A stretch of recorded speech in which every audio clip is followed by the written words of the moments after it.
Portanto, nós precisamos controlar os nossos velhos hábitos, né? O que são os velhos hábitos? Hábitos são vasanas, são tendências que ficaram tão arraigadas, né, que se tornaram vícios ou hábitos, né? Hábitos que não me ajudam, né? No capítulo 6, Krishna Guru irá apresentar o problema dessas vasanas que se tornaram hábitos, que se tornaram vícios, né? Que causando problemas habituais. Essas são as vasanas essas são as vasanas mais profundas, né? Que não serão removidas assim facilmente, né? São aquelas que requer que a gente faça mais trabalho. Suponha que você mudou de lugar um livro, isso é muito comum, né? E você tinha já o hábito de encontrar um livro, a sua chave num lugar, né? As pessoas que não são bem organizadas, elas deixam as coisas cada vez num lugar e depois é difícil porque você não desenvolve um hábito, um vício, né? Uma vasana de colocar as coisas no lugar, né? Quando você tem já aquela vasana bem estabelecida, que é uma vasana importante do ponto de vista prático, você fica todo o tempo pensando, onde é que eu botei isso? Onde é que eu botei aquilo? Né? Então, se você houver... Mudei de oeste, eu mudei, não posso ser ignorante, mas no dia seguinte, quando eu for, eu irei para o antigo lugar. O problema não é ignorância, o problema é hábito. Então, o ponto aqui que o Swami está falando é que o hábito, né? O hábito, esses hábitos negativos, digamos assim, né? É que são o maior problema. Porque eu posso saber, não, isso não me faz bem, né? Mas eu tenho um vício por aquilo. Não me faz bem, mas eu tenho vício. Mas tudo bem, eu, eu sei o que é ignorância, eu sei o que é sabedoria, né? E agora eu sei que isso é ignorância. Mas isso não é suficiente, você tem que desenvolver a força capaz de neutralizar esta ignorância, porque se tornou um vício, um hábito, né? Então, o problema é o hábito, né, sendo colocado aqui pelo Swami. Nós temos que cuidar dos nossos hábitos negativos, né, para desfrutar desta paz interior, né? Professor, eu tenho uma pergunta quanto a isso. Sim. Eu tenho observado, né, uma vasana minha aqui, bastante atuante, e para a mudança desse hábito, eu tenho, no momento que ela aparece como um pensamento aqui na minha mente, eu tenho feito duas coisas, né? Uma é recolher meus órgãos dos sentidos mesmo e me recolher da situação para que eu não fique em contato com aquilo e aquilo eu veja, eu escute e utilize meus rajas para projetar coisas a partir daquilo que eu ouvi, que eu escutei, enfim. E outra coisa, eu tenho, quando essa vasana, esse pensamento padrão aparece, eu tenho ido para voltar para um vídeo, vou assistir um outro vídeo ou vou ler, né? Se a vasana não está tão forte, eu vou ler. Se a vasana está mais forte, eu vou para um vídeo, porque parece que tem um impacto mais direto, assim, em mim. E eu queria saber o que mais que eu posso fazer de sadhana quando essa vasana forte aparece e eu não quero alimentá-la, né? Como um pensamento que aparece sem eu ter controle do pensamento a todo momento. Então, a sua estratégia é uma estratégia correta. Quando você tem um inimigo muito forte, você o evita, né? Então, imagina que você esteja caminhando, né, no mato, no lugar, e diz assim, ó, mas cuidado com aquele morrinho ali, porque lá em cima, naquela colina, tem uma onça, né? então você não passa por lá, você evita, porque aquilo ali é um perigo, né? Então, uma vassana muito forte, a gente tem que manter uma certa distância de segurança e evitar chegar mais próximo, né? Então, esta é uma estratégia inicial, né? Inteligente, né? À medida que você vai se fortificando, né? Você pode chegar no ponto de estimulá-la para confrontá-la, porque aí você já tem a força de encarar a onça, entendeu? Você já tem a força de encarar aquela tendência, né? Aquele demôniozinho, né? Então, vai chegar um momento que você pode simplesmente dizer assim, ok, esta vassana eu tenho evitado, né? Eu volto para as escrituras que dizem que eu sou livre das minhas vássanas, que eu não sou a vassana porque eu sou a consciência. Eu volto para o Karma Dharma Yoga e me agarro em Ishvara, pedindo a ele força, etc, etc. Mas agora eu quero encarar esta vassana frente a frente, né? Então, você pode simplesmente estimulá-la a vir à tona, né? Em sua contemplação, em sua meditação, no seu espaço, não interagindo com o objeto objeto desta vassana, né? Mas internamente você pode também fazer esse trabalho quando você se sentir mais forte, tá?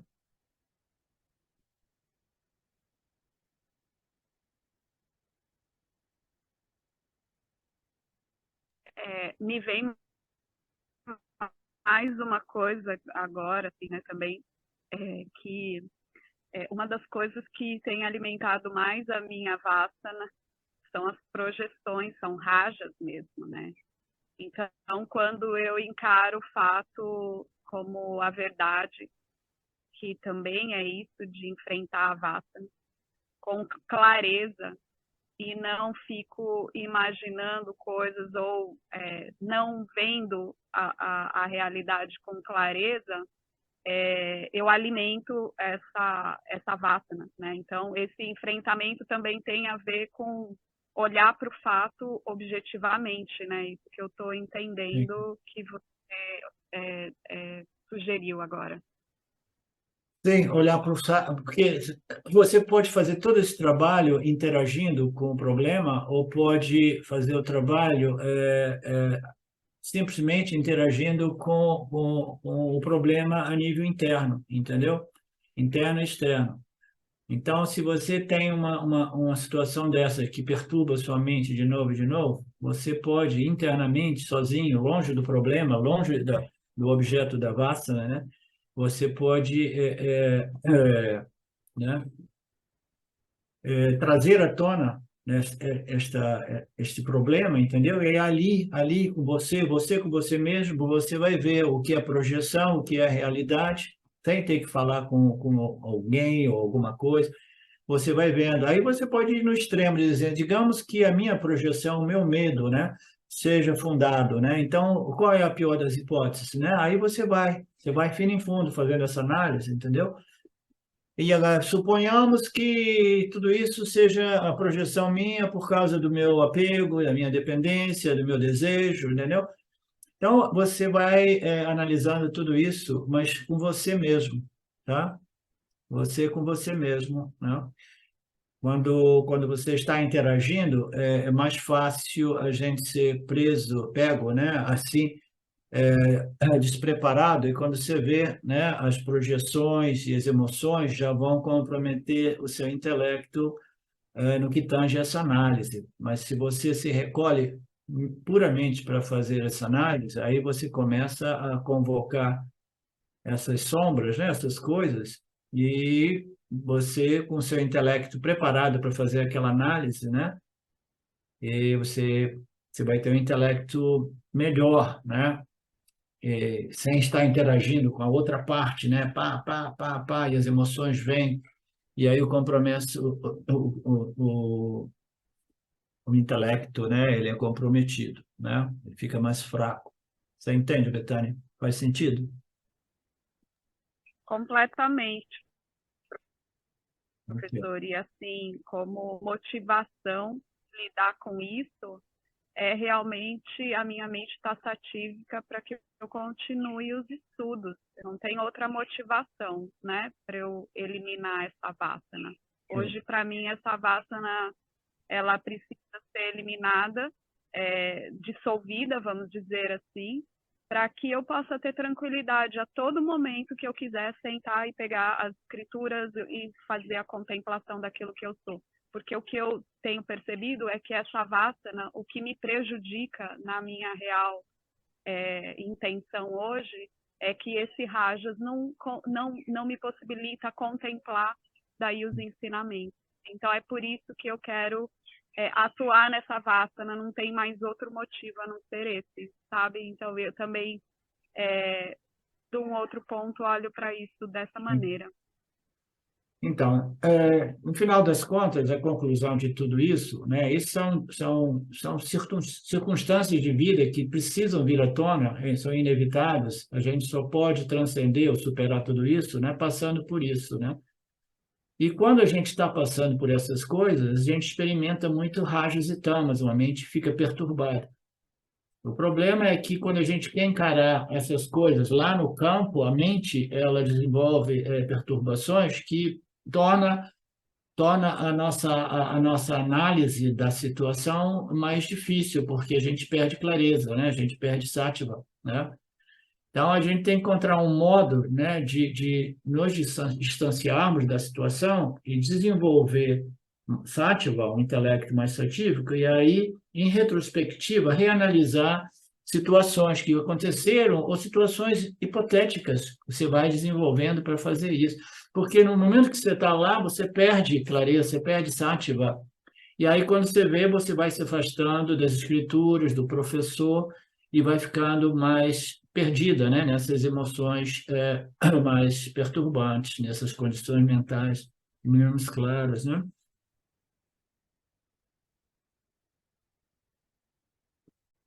Portanto, nossas ações e respostas são governadas por dois fatores. Um é o nosso conhecimento e o nosso é a nossa vassana, né? Olha que bacana, né? Isso é muito alinhado com o que a Betânia tá compartilhando, né? Nós temos uma coisa é o nosso conhecimento e uma coisa é a nossa ignorância, né?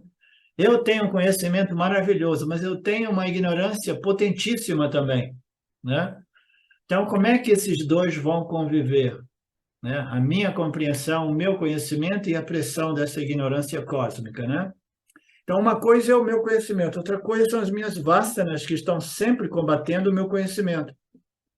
O conhecimento cuidará de uma parte do problema, mas temos que lidar com as vasanas, isso vai direto para a Betânia, mas temos que lidar com essas tendências, com esses hábitos, com essas crenças limitantes, né, que nos agarram, que nos amarram, que nos apegam ao samsara, né? Portanto, a mudança de hábito vai requerer um esforço deliberado muito grande, um esforço de combater essas ignorâncias que começam com um desejo, que o desejo depois se torna um hábito, depois um vício, né? E depois você, quando é viciado numa coisa, você é completamente dependente. Ninguém é feliz, né, na dependência. A dependência cria um sentimento de insegurança monstruoso, porque quando você depende de alguma coisa ou de alguém, você o tempo todo experimenta uma mente temerosa de perder aquilo o qual você depende, né? Então, você precisa passar através de um esforço forte, deliberado, né, encarando essas vássanas, essas tendências, né, essas ignorâncias, né? Porque eu quero viver o meu conhecimento, eu não quero que o meu conhecimento seja somente um conhecimento teórico, eu não quero que a minha vida e o meu conhecimento sejam contraditórias, né? O autoconhecimento frutifica quando o meu conhecimento está alinhado com a minha vida, o modo qual eu interajo com o campo, não é assim, Alexandre?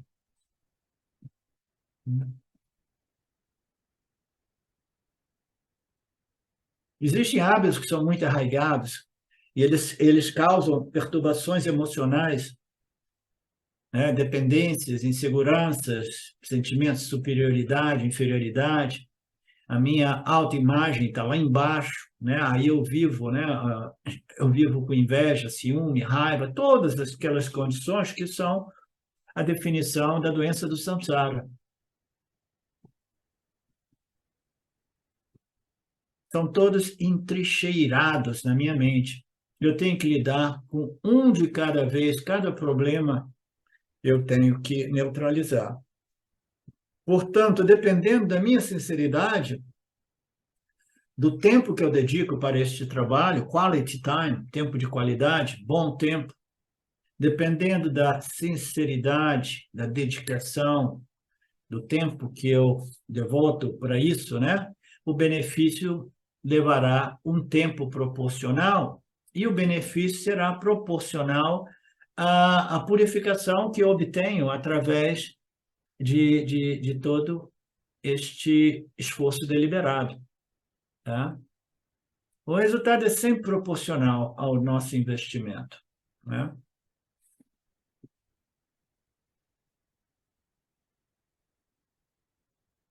De novo, né?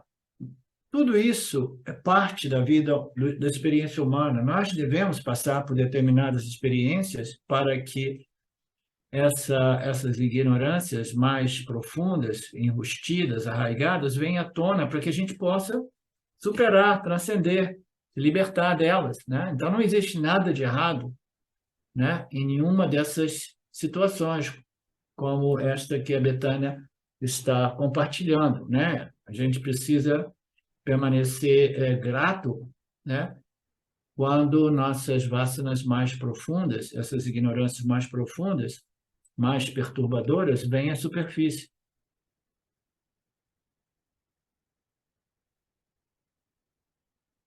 Portanto, Krishna não quer se comprometer dizendo que você vai obter isso agora, imediatamente, semana que vem, mês que vem. Ele diz que logo, logo você vai obter esta paz, né? Esta condição pacificada.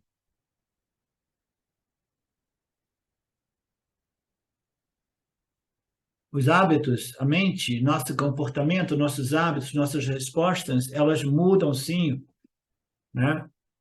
Quem muda é o quê? É a mente do indivíduo, a mente, a atitude, o modo qual a mente se relaciona com o mundo é que recebe o benefício do autoconhecimento. Caso contrário, o autoconhecimento é meramente teórico, acadêmico, né? Então, essa transformação da personalidade psicológica humana, né? Os hábitos vão desaparecendo. Tem hábitos que são maravilhosos. Quem é que não quer uma Vassana Vedântica na sua vida, né? Quem é que não quer uma Aham Brahmasmi, né? Vassana até que se torne uma realidade, um fato, né? Mas não, a gente desenvolve Aham Brahmasmi, eu sou a consciência, eu sou a existência, tudo ocorre dentro de mim. Mas eu saio da aula e começa aquelas outras vassanas dizendo Aham Corpus Me, né? Aham Mentes Me, né? Então, a gente quer realmente desenvolver uma vassana porque nós somos organismos biológicos programados por nossas vassanas, né? A gente precisa desenvolver uma vassana vedântica, uma vassana libertadora. Mas como assim?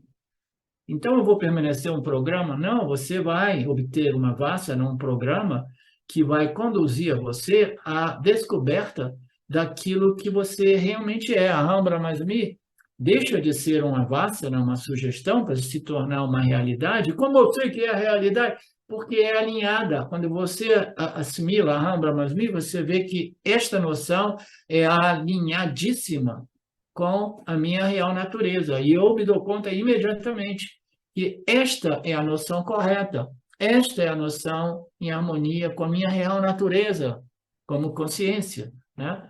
Então, essas vasanas, os hábitos, não são todos eles para jogar fora. Ter um hábito de botar a chave no mesmo lugar é bom para mim, né?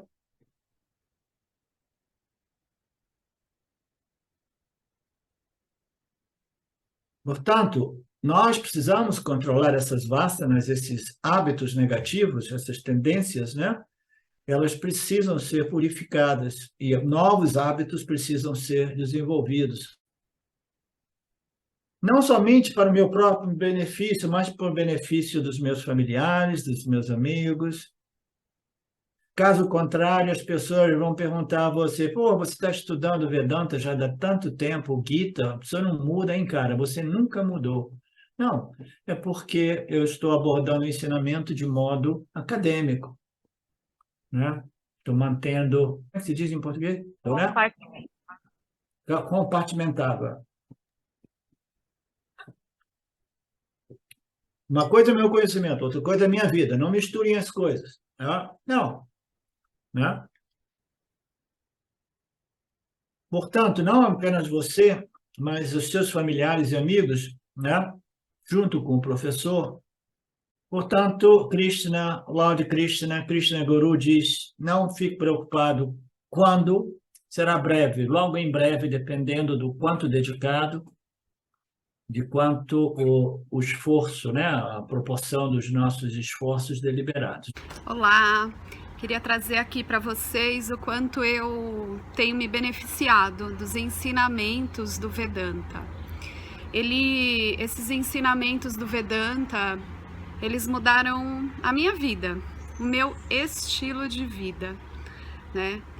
A partir de uma compreensão sobre Jagata, o mundo, sobre essa pura inteligência, Ishvara, sobre o Jiva, né? A mente, o funcionamento, sobre a aplicação do Karma Yoga diariamente na vida, o quanto isso beneficia a purificação da mente, né? Para poder daí acessar aquilo que é mais valioso. Aliás, eu diria sem valor estimável, inestimável, né? Uma riqueza profunda, que é a compreensão sobre os ensinamentos de Satya, a consciência, a existência ilimitada que sou. Bom, eu sou uma aluna de Vedanta, desse grupo, Vedanta Brasil, que iniciei a jornada, estou no começo da jornada, mas essa jornada seria impossível sem o apoio diário de um professor qualificado, o professor Arlindo Nagar, nosso professor, que dedica a sua vida, que dedica as batidas do seu coração exclusivamente para o ensino do Vedanta. Ele gosta de usar a frase o coração que se doa recebe. Então ele é esse coração que doa. E aí a minha pergunta e o meu convite é: e você? Tem se beneficiado também dos ensinamentos, da compreensão, da clareza desses ensinamentos que são trazidos para nós? Sim? Se sim, o coração que doa recebe. Então o convite é: se você se beneficia, você pode também fazer uma doação. Essa doação, ela é necessária, apropriada, para a manutenção, né, desse ensinamento vivo diariamente para nós. E é um convite para que a gente possa nutrir esse grupo com o dar e o receber. E se você se beneficia, tenho certeza, qualquer valor mensal é suficiente. É o valor que o seu coração sentir, mas é um valor apropriado. Bom, meu recado é esse. Eu agradeço imensamente e não tenho palavras para dizer o que é o Vedanta na minha vida. Só dizer gratidão. Gratidão Ishvara, gratidão professor, gratidão a Sampradaya, gratidão. Obrigada.